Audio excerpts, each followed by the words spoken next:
Hello and welcome to your latest update. In the past fortnight, we've had our final quarterly meeting of the year with the Deputy First Minister and some of his officials.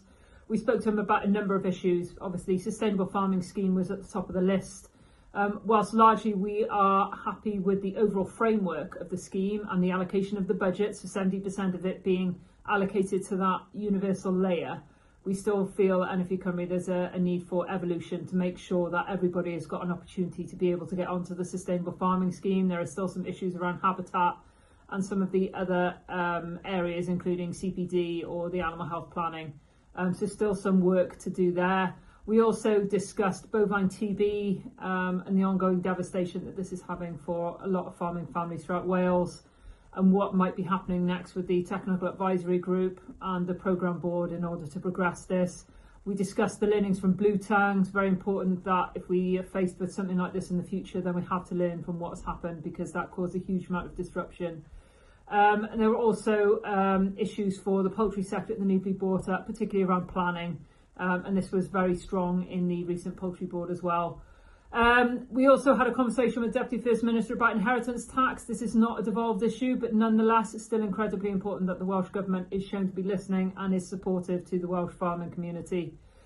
Whilst we're on the topic of inheritance tax, Tom Bradshaw has met with the Prime Minister on this very matter.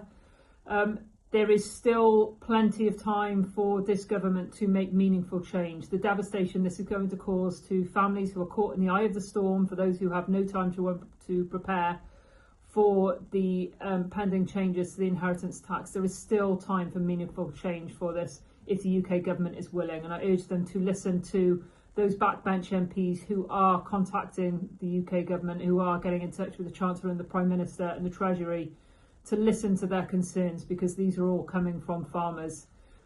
So that is my final vlog for 2026. On behalf of the President, myself and the NFU Cymru team, we'd like to wish you all a happy Christmas and a happy New Year.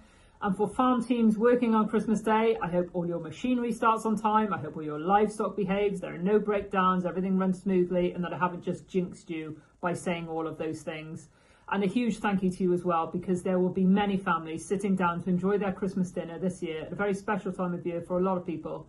And they will be enjoying food that has come from Welsh farms. So huge congratulations and well done to everybody.